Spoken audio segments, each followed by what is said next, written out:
एक जंगल में एक शेरनी रहती थी जिसके 2 बच्चे थे।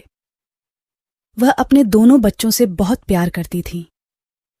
जब तक बच्चे छोटे थे तब तक शेरनी रोज दूसरे जानवरों का शिकार करके उन्हें ले आती थी और उन्हें अच्छे से खाना खिलाती थी। लेकिन जब बच्चे थोड़े बड़े हुए तो वह उन्हें शिकार पर ले जाना चाहता था ताकि वे भी शिकार करना सीख सकें। बड़ा बच्चा तुरंत तैयार हो गया, लेकिन छोटे ने कहा कि मेरी तबीयत ठीक नहीं है, मैं कुछ दिन बाद जाऊंगा। वह आज नहीं कल आदि बहाने बनाने लगा।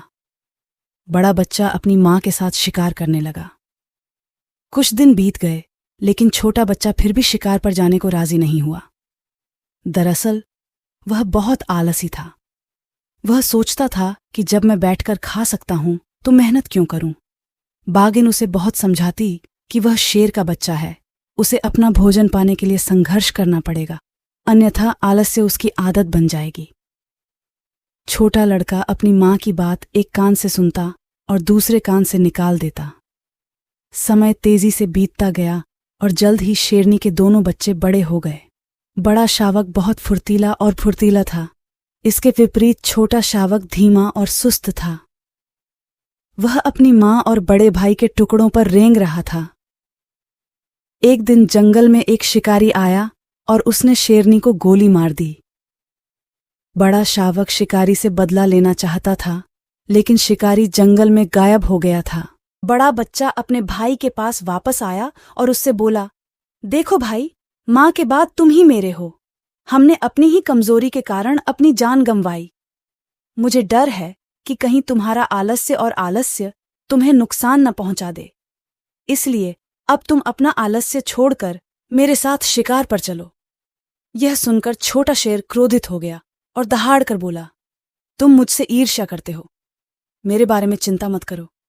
भगवान ने मुझे बनाया है, वह मेरी रक्षा करेगा, वह मेरा भरण पोषण करेगा। इस पर शेर ने कहा, दरअसल ईश्वर पालनहार है। उसने सबको बनाया और वह सबको जीविका भी देता है, लेकिन साथ ही वह यह भी कहता है कि यदि तुम कड़ी मेहनत करोगे तो मैं तुम्हें उसका फल दूंगा। जब तुम ऐसा नहीं करोगे, जीविका के लिए काम करो। यदि तुम ऐसा करोगे तो वह तुम्हें जीविका कहां से देगा? इस पर छोटे शेर ने कहा, मुझे यह सलाह देने की जरूरत नहीं है, मैं अपना भला बुरा समझता हूं। अपने छोटे भाई की इस जिद से बड़ा शेर बहुत दुखी हुआ और चुपचाप चला गया। दिन बीतते गए, वह जब भी शिकार करता तो अपना हिस्सा उसे दे देता था और वह उसके साथ खाता था, बहुत आनंदित, अनैतिक वस्त्र पहने हुए। कुछ दिनों के बाद बड़े शेर की पत्नी और बच्चे हो गए। अब उसे अपने बच्चों को खाना खिलाना था और अपने छोटे भाई की देखभाल करनी थी। इसलिए कभी कभी उसके छोटे बच्चे भूखे मर जाते थे। बड़ा शेर अपने छोटे भाई की बुरी आदतों से तंग आ गया और चला गया।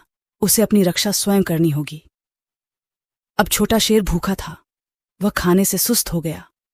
उसमें शिकार करने की हिम्मत नहीं थी। सियार और लोमड़ी जैसे छोटे मोटे खरगोश उसके पास से गुजरते थे और वह उन्हें खा जाता था, फिर भी उसका पेट नहीं भरता था। धीरे धीरे वह कमजोर हो गया। एक दिन एक भूखा चूहा शेर के पास से गुजरा और मुझे लगा कि शेर मर गया है और वह अपने कान काट कर खाने लगा। पेट भर जाने पर चूहा खुशी खुशी अपने साथियों के पास गया और उन्हें खुशखबरी सुनाई। वे सभी नारे लगाते हुए उसके ऊपर चढ़ गए और जिस हिस्से से मांस खाना चाहते थे खाने लगे। इसका भयानक अंत हुआ। यह सच है, आलसी की किस्मत हमेशा बुरी होती है।